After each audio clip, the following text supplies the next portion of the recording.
सावधान सुन सुमुखी सयानी। भगवान की कथा भोलेनाथ कहते हैं कि हे पार्वती, सावधान होकर सुनना चाहिए। सावधान सुन सुमुखी सयानी। एक तो ये सुनना है, आकर बैठे सुना और चले गए, कुछ पता ही नहीं है, इस कान से सुना उस कान से निकाल दिया। लेकिन एक ऐसा होता है कि सुना, श्रवण, फिर मनन और फिर निधिध्यासन। जो हमने सुना है उसका मनन करें, चिंतन करें और फिर उसको जीवन में धारण करें। यह है राम कथा सुनने का उद्देश्य। भगवान की कथा क्यों सुनी जाए, आखिर क्या मिलेगा? आपको जीवन जीने का वास्तविक उद्देश्य पता चलेगा कि कथा क्यों सुनना चाहिए, कि हमारे जीवन का उद्देश्य क्या था। इसलिए भगवान शिव माता पार्वती को कथा सुना रहे हैं और याज्ञवल्क्य महामुनि प्रयागराज में भरद्वाज मुनि जो कि वाल्मीकि जी के शिष्य हैं उनको कथा सुना रहे हैं, और कैलाश के पावन शिखर पर भगवान शिव माता पार्वती को कथा सुना रहे हैं, और नीलांचल नीलगिरी पर्वत पर कागभूषुंड जी भगवान के वाहन श्री गरुड़ जी को कथा सुना रहे हैं। वही सौभाग्य से हम सभी श्रवण कर रहे हैं। कल की कथा में आप सभी ने श्रवण किया था, कथा तो आप लोगों को याद होगी कहाँ चल रही थी। कथा कहाँ थी?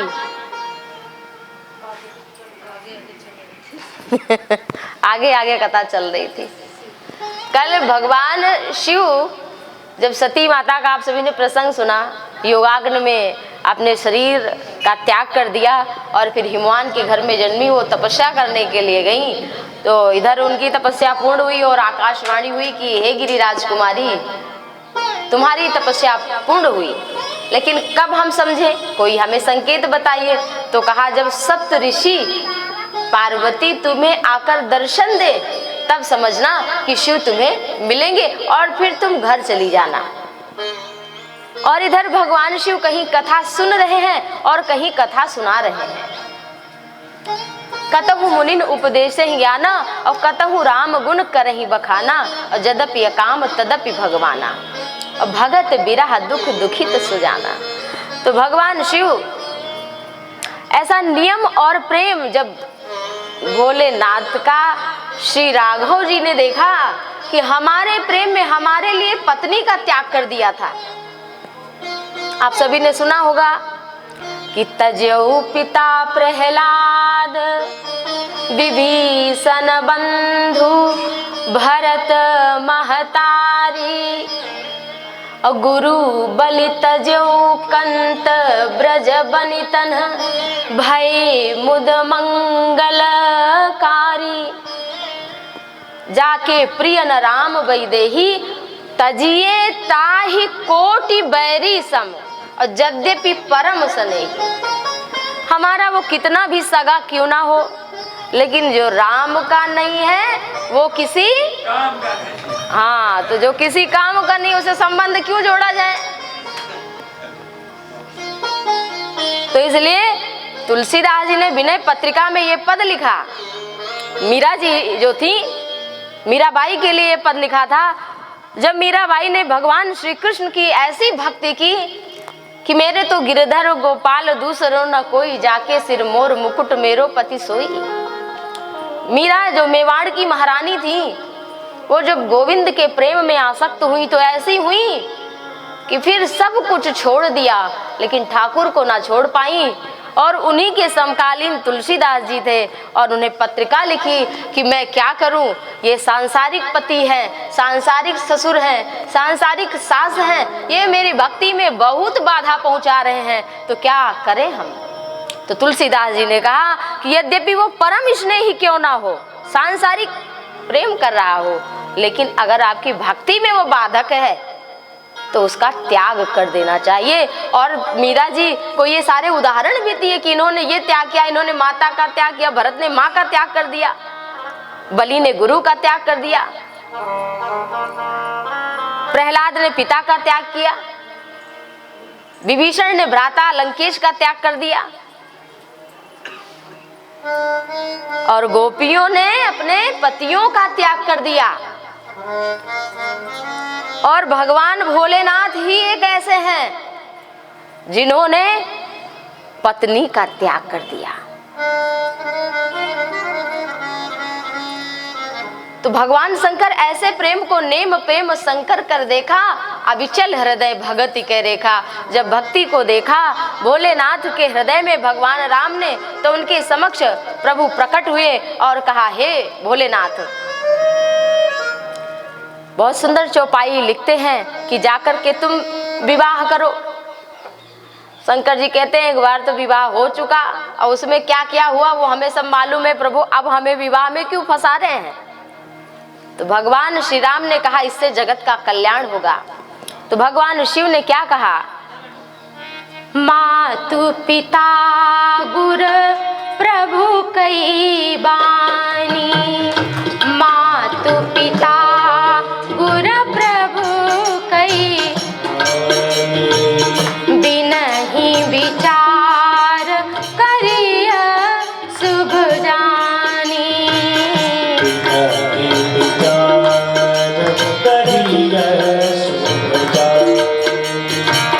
तुम सब भांति परम हितकारी,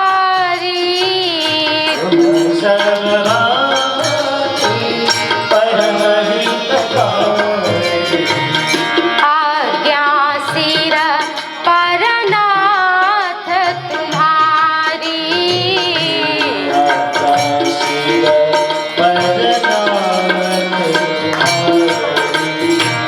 कहा प्रभु हर तुम्हार पन रहू, कहा प्रभु जय हो। अब उर राखेऊ जो हम कहू,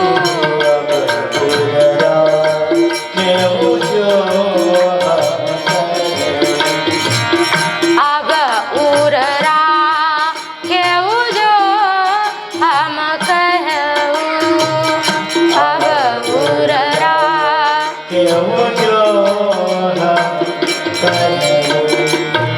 भगवान राम ने कहा करके, अब बिनती मम सुनहु शिव। राम जी क्या कह रहे हैं, अब बिनती मम सुनहु शिव,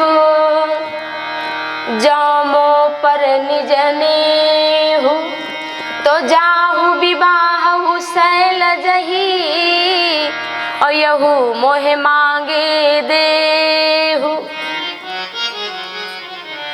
राम जी मांग रहे हैं शंकर जी से, क्योंकि राम और शिव का प्रेम सेवक स्वामी सखा सिय पी के, और हित निरुपधि सब विधि तुलसी के। कैसा प्रेम है राम और भोलेनाथ का।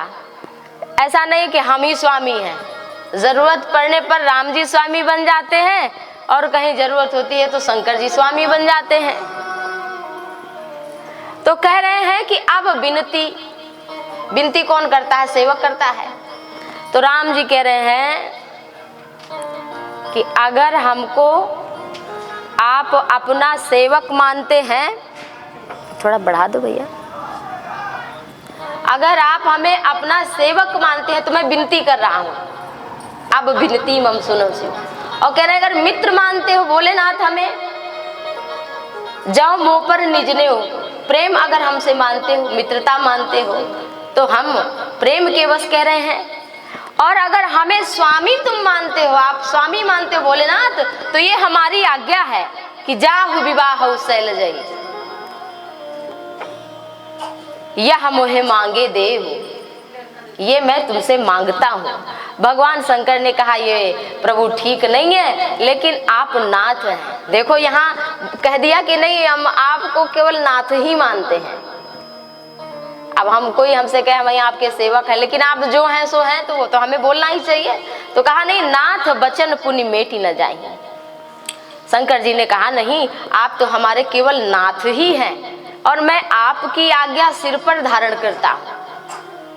तो राम जी ने कहा कि नहीं, अब सिर पर ना धारण करो। कहा हमने अब जो कहा अब हृदय में धारण करो। क्यों? क्योंकि हे भोलेनाथ, आपके सिर पर गंगा है, तो गंगा में हमारी बात बह जाएगी। और दिमाग की बात ही ऐसी होती है, दिमाग की बात ऐसी होती है, लोगों से कहो कोई बात सुनाओ, कथा तो है, तो कथा नहीं याद रहेगी, भूल जाएंगे अभी घर जाके सब बात खत्म। लेकिन अगर कोई बुरी बात कोई कह दे तो कहते हैं जिंदगी भर नहीं भूलेंगे हम, हमारे हृदय में लग गई, हृदय में।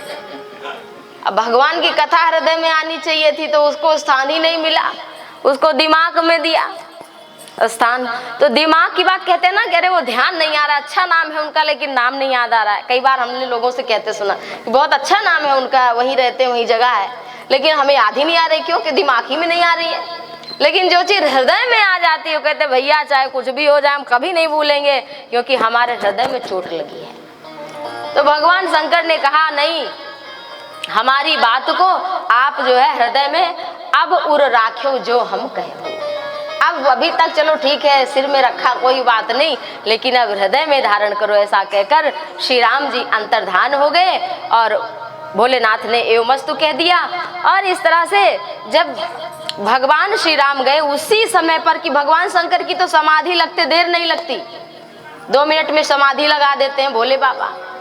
तो उसी समय अवसर देख रहे थे सप्तऋषि, और सप्तऋषि तुरंत आए और भोलेनाथ से पार्वती की जो परीक्षा ली थी, लेनी है वो सारी कथा कि कैसे किस तरह से विवाह हो। तो भोलेनाथ ने कहा कि जाओ तुम पार्वती की परीक्षा लो कि वो हमारा प्रेम पाने योग्य है कि नहीं। अब तो सप्तऋषि माता पार्वती के पास गए, माता को देखा तो मूर्ति मंत तपस्या जैसी, ऐसा लगा कि मानो साक्षात मूर्ति ही विराजमान है, जगदम्बा भवानी। ऐसा रूप जब देखा तो सप्तऋषि मोहित हो गए और माता की परीक्षा देखो लेना, क्योंकि भोलेनाथ की आज्ञा है। तो कहा कि अरे आप क्यों तपस्या कर रही हैं इस जंगल में, आप तो राजकुमारी हैं। तो बोली कि हम शिव से विवाह करना चाहते हैं, इसलिए तपस्या कर रहे हैं। तब सप्तऋषियों ने कहा अरे किसके कहने पर? तो कहा नारद के। तो कहा नारद का अपना घर तो बसा नहीं है कभी, अब वो तुम्हारा घर क्या बसाएंगे? अरे नारद की बात शंकर जी के लिए, अरे हम विष्णु भगवान जो लक्ष्मी के पति हैं, उनके पास बड़ा धन है, बैकुंठ जैसा अच्छा उनके पास घर मकान है, और जिसके लिए तुम्हें तपस्या कराने के लिए कह गए हैं करने के लिए, उनके पास तो अपना एक मकान नहीं है, स्मशान में रहते हैं, उनके पास कुछ नहीं है। तो माता पार्वती बोली कि महादेव अवगुण भवन विष्णु सकल गुण धाम, लेकिन बात यह है कि जही कर मनोरम जाई जही तेहि तेहि सन काम। जिसके मन को जो भा जाए फिर वही उसको सर्वश्रेष्ठ दुनिया में दिखता है। अब ये जन्म तो हमने शिव के लिए हार चुके हैं हम। माता पार्वती बोली को गुण दूषण करे विचारा। अब गुण और दोष का विचार तब करते जब आप पहले आते, और अगर आपको विवाह कराने की ही इच्छा है तो बहुत सी कुमारी कन्याएं हैं धरती पर। जब परीक्षा में माता पास हो गई तब सप्तऋषि चरणों पर गिर पड़े और बोले जन्म कोटि लगी रगरी हमारी, अब बरम शंभुनत राम कुमारी।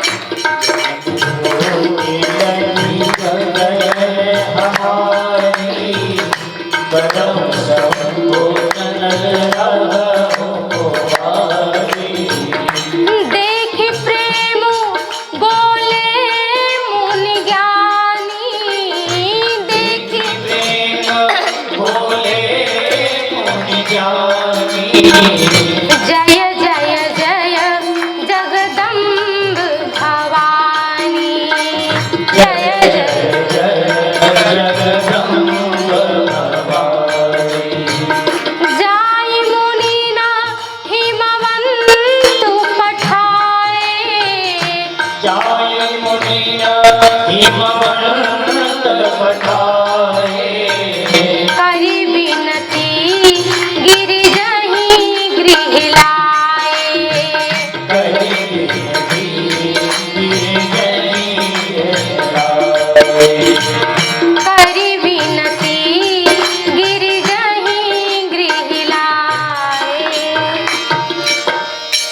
सप्तऋषि बोले कि तुम माया भगवान शिवो सकल जगत पितु मातु और नाई चरण सिर मुनि चले पुनि पुनि हर सतगात।